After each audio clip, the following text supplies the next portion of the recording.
खबरनामे में एक बार फिर आपका खैर मकदम। गुजरात के मुख्तलिफ इलाकों में बारिश ने इंतजामिया की पोल खोल दी है। जगह जगह पानी जमा है, सड़कें जाम है, आमद-रफ्त में बड़ी मुश्किलें पेश आ रही हैं। गुजरात में भारी बारिश का कहर देखने को मिल रहा है। जिस प्रकार से हवामान विभाग ने आगाही जताई थी, संभावना जताई थी कि अगले 2 दिनों में भारी बारिश गुजरात के जो अलग अलग जिले हैं वहां पे हो सकती है। और अहमदाबाद का ये रिहायशी इलाका है, निकोल गांव विस्तार है, जहां पे भारी बारिश का कहर जो देखने को मिल रहा है। जल जमाव है वो रास्ते पे जमा होना शुरू हो चुका है और उसी के चलते राहदारी है, वाहन चालक है, वो परेशानी का सामना कर रहे हैं। कैमरा पर्सन धवल पटेल के साथ संजय टाक, न्यूज़ 18 इंडिया, अहमदाबाद। वहीं अहमदाबाद के जिंदाल में पानी काफी ज्यादा इकट्ठा है। सिर्फ 2 घंटे की बारिश से ही सड़कें तालाबों में तब्दील हो गई हैं।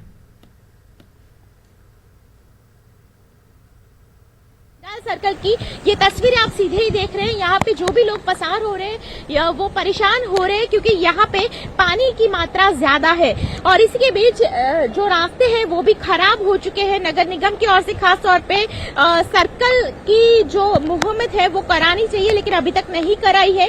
वैसे यहाँ पे डेवलपमेंट का काम हो रहा है, इसलिए सर्कल को तोड़ दिया गया है, लेकिन यहाँ पे जिस तरीके से जल भराव हो रहा है वो जल भराव कई सारे लोगों के लिए मुसीबत बन चुका है।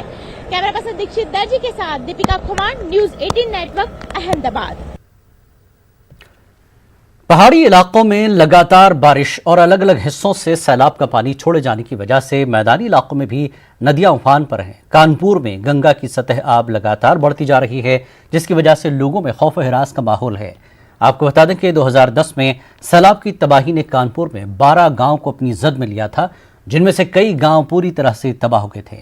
मौजूदा साल भी नदी की सतह आब खतरे के निशान से महज 90 सेंटीमीटर की दूरी पर है। 2010 में गंगा जी का बहुत ज़्यादा बाढ़ आई थी। उसमें समझिए एक तरीके से पहले टाइम में आई थी। करीब 6-7 गांव जो गांव में बह गए थे, गंगा जी में बह गए थे। गांव इस समय बाढ़ जो गंगा जी का जो जल स्तर है बहुत काफ़ी तेज़ बढ़ रहा है। गांव में डर है कि कहीं ऐसा ना हो कि 2010 की तरह ही बाढ़ ना आ जाए कि गाँव और भी बह जाए। शासन प्रशासन से हमारी यही एक रिक्वेस्ट है कि यहाँ पे आकर सब कुछ देखें कि गांव वालों की जो है सहायता करें, ये सुविधाएं दी जाए। देखिए, गंगा जी के किनारे जो भी एरिया है, यहाँ लगभग 15 से 20 गांव हैं जो गंगा जी के जल स्तर के बढ़ते हुए क्रम को देखते हुए हर पल वो दहशत में हैं, क्योंकि कहीं ना कहीं उनका पूरा जीवन जो है वो गंगा जी के किनारे, उनकी अपनी खेती है और उनका अपना घर है, तो जो भी है वो सब गंगा जी के नज़दीक है। इसलिए स्वाभाविक है कि गंगा जी का जल स्तर जो खतरे के निशान से ऊपर और ऊपर जा रहा है, वो उनके लिए जो है रातों की नींद गायब कर रहा है। पहाड़ी इलाकों में लगातार बारिश के बाद इसका असर मैदानी इलाकों में दिखाई दे रहा है। कानपुर की बात की जाए तो कानपुर में गंगा का जलस्तर लगातार बढ़ रहा है और खतरे के निशान से अब केवल 50 सेंटीमीटर की दूरी पर है। यहाँ पर कई बार बाढ़ ने तबाही मचाई है, कई गांवों को डुबो दिया है। आप देख सकते हैं कि मैं इस समय गंगा बैराज पर खड़ा हूँ, जो यहाँ पर बांध बना हुआ है। किस तरह से पानी उफान पर है यहाँ और जल स्तर लगातार बढ़ता जा रहा है। अगर हम बात करें अपनी बाईं ओर की, जहाँ पर ग्रामीण इलाका है, कई गाँव यहाँ पर बसे हुए हैं। कई बार ऐसा हुआ है कि बाढ़ का पानी यहाँ इस कदर गया कि कई गाँवों के नाम तक गायब हो गए। 2010 की बात की जाए तो 2010 में जिस तरह से जल स्तर बढ़ा था, काफ़ी तबाही हुई थी। 12 गांव लगभग डूब गए थे, कई गांव पूरी तरह से मुतासिर हुए थे और जल स्तर अब की बात की जाए तो लगातार बढ़ता जा रहा है।